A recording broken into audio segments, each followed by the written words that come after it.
नमस्कार साथियों, मैं पंकज धाकड़ मैथमेटिक्स क्लास 8th में आपका स्वागत करता हूं। आज हम पढ़ने वाले हैं चैप्टर 12 फैक्टराइजेशन। आज हम चैप्टर 12 का इंट्रोडक्शन देखेंगे। इंट्रोडक्शन में हम इसके कुछ बेसिक पॉइंट्स देखेंगे जो हमें इस चैप्टर के क्वेश्चन सॉल्व करते समय हमारे हेल्पफुल रहेंगे। आइए, इसमें सबसे पहला टॉपिक है हमारा फैक्टर। तो देखिए, अभी हमने लास्ट लेक्चर्स में हमने पढ़ा था फैक्टर। फैक्टर मतलब अगर आपसे किसी नंबर का फैक्टर पूछा जाए, जैसे 12 लिखा है यहाँ पर, तो 12 में किस किस नंबर का डिवाइड जाएगा, वो सब क्या होंगे, इसके फैक्टर्स होंगे। पर इस फैक्टराइजेशन वाले चैप्टर में जब भी हमसे फैक्टर का कहा जाए तो हम फैक्टर ना निकालते हो, हम क्या निकालेंगे, उसके प्राइम फैक्टर। क्या निकालेंगे हम, उसके प्राइम फैक्टर। क्या निकालेंगे, प्राइम फैक्टर। जैसे यहां पर दिया है आपका पहला वाला क्वेश्चन 12x² y, 36x। तो यहां पर अगर आपसे बोला जाए कि इन दोनों के निकालने हैं आपको फैक्टर, क्या निकालने हैं, फैक्टर, तो आप फैक्टर, इस 12 के फैक्टर क्या होंगे, उसमें 1 का डिवाइड जाता है, 2 का जाता है, 3 का जाता है, 4 का जाता है आपका। तो इस तरह से ये सब क्या होंगे, उसके फैक्टर होंगे। बट हम इस चैप्टर में जब प्राइम मतलब इसके फैक्टर्स निकालेंगे, तो फैक्टर निकालते समय हम इसके नॉर्मल फैक्टर ना निकालते हो, डायरेक्टली इसके क्या निकालेंगे, प्राइम फैक्टर निकालेंगे। तो आइए स्टार्ट करते हैं। हमारा पहला क्वेश्चन है 12x² y, कोमा लगाकर आपका दिया गया है 36x, और आपसे क्वेश्चन कुछ इस प्रकार पूछा जाता है कि इस क्वेश्चन में बताइए इसके कॉमन फैक्टर क्या होंगे। तो कॉमन फैक्टर की बात होगी तो हमको इन दोनों के फैक्टर निकालने पड़ेंगे, और फैक्टर निकालने के बाद हम क्या करेंगे, इन दोनों के कॉमन फैक्टर निकालेंगे। तो आइए देखते हैं। हमारा पहला दिया हुआ है 12x² y, अगला दिया है 36x। अब देखिए, तो हम निकालेंगे पहले फैक्टर ऑफ, क्या निकालेंगे, फैक्टर ऑफ किसका निकाल रहे, पहले 12x² y का, ठीक। फिर अगला फैक्टर किसका निकालेंगे, 36x का। तो हम अगली लाइन का लिख देते हैं, फैक्टर ऑफ 36x, ठीक। इन दोनों के जो भी फैक्टर्स हमारे आएंगे उसमें से क्या निकालेंगे फिर हम, कॉमन फैक्टर। तो देखिए, जब आप इसको देखते हैं कि यहां पर लिखा है आपका 12x² y, तो देखिए जब ये 12x² y लिखा है तो 12 और x के बीच में क्या रिलेशन होगा, कुछ भी नहीं लिखा है, तो मतलब क्या होगा, इन दोनों के बीच में यहां पर मल्टीप्लाई, क्या होगा, मल्टीप्लाई। अगला x² और y के बीच में कुछ नहीं है, ये x की पावर 2 है, ना कि कुछ x2 लिखा है, ठीक है। तो x² और y के बीच में कुछ नहीं, तो यहां पर भी क्या होगा, मल्टीप्लाई होगा। तो आई होप 12x² और y, इन तीनों के बीच का रिलेशन आपको समझ आया। इसी तरह सेम कोमा लगाकर अगला 36 और x लिखा है, तो 36 और x के बीच में क्या रिलेशन होगा, यहां पर मल्टीप्लाई का। तो अब जब हमने फैक्टर निकालना सीखा था या प्राइम फैक्टर, तो हमको नंबर के आते हैं, वेरिएबल के नहीं आते, तो हम इसमें भी वही करेंगे, हम सिर्फ नंबर का ही प्राइम फैक्टर निकालेंगे। जैसे आपका पहला नंबर क्या है, 12, तो हम यहां पर निकालेंगे 12 के प्राइम फैक्टर। तो 12 के प्राइम फैक्टर हमारा क्या होता है, देखिए निकालते हैं। 2 का डिवाइड जाएगा, 2 6 12, 2 3 6, और अगला क्या हो जाएगा, 3 1 3। तो हमने 12 के जब प्राइम फैक्टर निकाले तो क्या है आपके, 2 2 3। सेम 36 के भी अभी निकाल लेते हैं हम।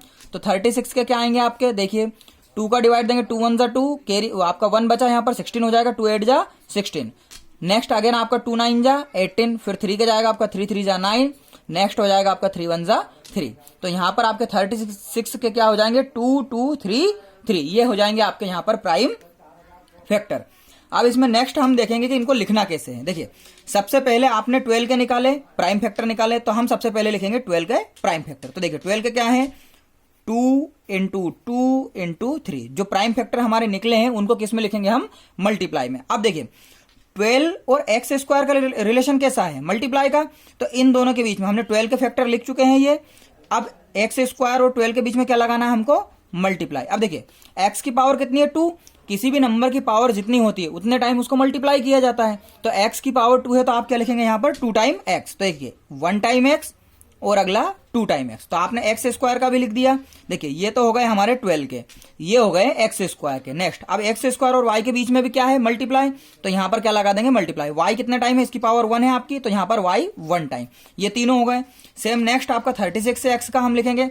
तो 36 से x के लिए 36 के फैक्टर लिखेंगे।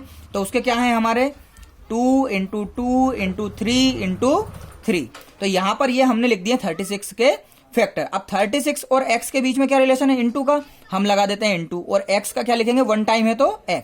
इस तरह से हमने इनके क्या लिख दिए, ये फैक्टर्स यहां पर लिख दिए हैं। अब नेक्स्ट आता है हमको कॉमन फैक्टर निकालना है। तो क्या लिखेंगे यहां पर, कॉमन फैक्टर ऑफ, किस किस का फैक्टर निकाले हैं आपने कॉमन, इन दोनों के।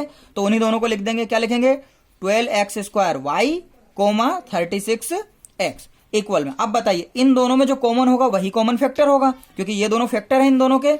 अब इसमें जो कॉमन आ जाएगा वो क्या हो जाएगा, आपका कॉमन फैक्टर हो जाएगा। तो आइए कॉमन फैक्टर चेक कर लेते हैं हम। देखिए समझिएगा, ठीक है, यहां पर 2 है और यहां पर भी 2 है, तो दोनों में कॉमन है, यहां पर लिख दीजिए इनटू। यहां पर 2 है, यहां पर भी है, तो दोनों में कॉमन है, इसको भी लिख दीजिए इनटू। यहां पर 3 है, यहां पर भी है, 3 लिख दीजिए आप। अब x यहां पर है, यहां पर भी है, इनटू में x लिख दीजिए। अब x यहां पर है, पर अब इसका पेयर बनना चाहिए, तो पेयर यहां पर नहीं है, तो इसको छोड़ दीजिए। y यहां पर है, पेयर नहीं है, तो इसको भी छोड़ दीजिए। अब ये 3, इसके लिए ऊपर कोई पेयर नहीं है, तो इसको भी छोड़ दीजिए। तो ये क्या हो जाएंगे हमारे प्राइम फैक्टर। अब देखिए sorry, common factor. Common factor में क्या करेंगे, 2 2 जा 4, 4 3 जा 12, तो 12 तो आ गया हमारा इसमें नंबर में कॉमन, और x इसके मल्टीप्लाई में तो एज इट इज x, तो 12x क्या हो जाएगा इन दोनों का कॉमन फैक्टर। तो यहां पर हमने देखा 12x स्क्वायर y 36x, तो इन दोनों का कॉमन फैक्टर क्या होगा 12x कॉमन फैक्टर। तो फैक्टर से हमने क्या सीखा था, जिसमें इसका डिवाइड चला जाए। तो देखिए 12x का इन दोनों में ही डिवाइड चला जाता है। देखिए x से x कट जाएगा, 12 से 12, यहाँ 12 से 36 1 टाइम 3 टाइम, और x से आपका x कट जाएगा। तो इस तरह से हम क्या निकालेंगे, इनके प्राइम फैक्टर्स निकालेंगे, और उसके बाद हम निकालेंगे इनके कॉमन फैक्टर। तो आई होप आपको समझ में आया होगा। इसके फर्स्ट वाले क्वेश्चन इसी तरह से रहेंगे, आपको क्वेश्चंस दिए जाएंगे, उनके आपको कॉमन फैक्टर निकालना रहेगा। कॉमन फैक्टर के लिए आप प्राइम फैक्टर निकालेंगे उन नंबर्स के, फिर उसके बाद उनको इस तरह से लिखेंगे और उनके कॉमन मिलाकर कॉमन फैक्टर निकालेंगे। आइए इसी के साथ कुछ और इसके नेक्स्ट बेसिक टर्म्स हम पढ़ेंगे। नेक्स्ट बेसिक टर्म्स में क्या है, इसमें कुछ फॉर्मूलाज का यूज किया गया है, जिन्हें हम आइडेंटिटीज भी कहते हैं। सबसे पहली आइडेंटिटी है आपकी a square minus B square. अब देखिए a square minus B square, इसका फॉर्मूला या आइडेंटिटी क्या बनती है आपकी, a प्लस बी और इधर ब्रैकेट में a माइनस बी। अब देखिए ये वाला ब्रैकेट और ये वाला ब्रैकेट दोनों आपस में मल्टीप्लाई में है। आपको पता है कि मल्टीप्लाई वालों को हम 2 इंटू 3 लिखें, क्या लिखें 2 इंटू 3 या फिर 3 इंटू 2, बात एक ही है। तो आपका a प्लस बी ब्रैकेट में a माइनस बी लिखे, या फिर पहले अगर आप a माइनस बी लिख देते हैं और बाद में a प्लस बी, तो भी कोई प्रॉब्लम नहीं है, दोनों ही अपनी जगह सही रहेंगे। क्यों, क्योंकि मल्टीप्लाई में आप इसको आगे और इसको पीछे भी लिख देते तो कोई प्रॉब्लम नहीं है। तो यहां पर इसको हम किस तरह से देख सकते हैं, a square minus B square को या तो आप a plus B into A minus B लिख सकते हैं, या a minus B into A plus B. कभी कभी क्या होता है, टर्म्स माइनस वाली आगे आ जाती है और प्लस वाली बाद में, और हमको इस तरह से लिखना होता है, तो कंफ्यूज हो जाते बच्चे। तो इस तरह से कंफ्यूज हमको नहीं होना है। नेक्स्ट इसका अगला क्या है, a प्लस बी का होल स्क्वायर।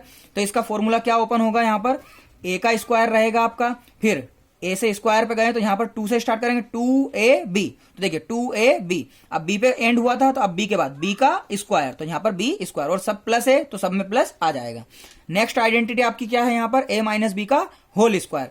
अब देखिए a माइनस बी का होल स्क्वायर, तो a से शुरू करते हैं, a का स्क्वायर, तो ये a स्क्वायर होगा, स्क्वायर पे एंड हुआ तो यहीं से शुरू करेंगे, 2ab, तो 2ab। अभी माइनस को छोड़ दीजिए, फिर देखिए b पे एंड हुआ तो b से शुरू करते हैं, b स्क्वायर, तो b स्क्वायर। अब देखिए a आपका प्लस है, 2 टाइम करेंगे तो प्लस ही आएगा, b आपका माइनस है, माइनस वाले को 2 टाइम स्क्वायर करेंगे तो ये भी क्या हो जाएगा, प्लस। अब देखिए 2 भी प्लस का, a भी प्लस का, तो प्लस प्लस प्लस, और माइनस का b का मल्टीप्लाई करेंगे तो क्या हो जाएगा, माइनस। तो इस तरह से ये हो जाएगा माइनस का 2ab आपका हो जाएगा।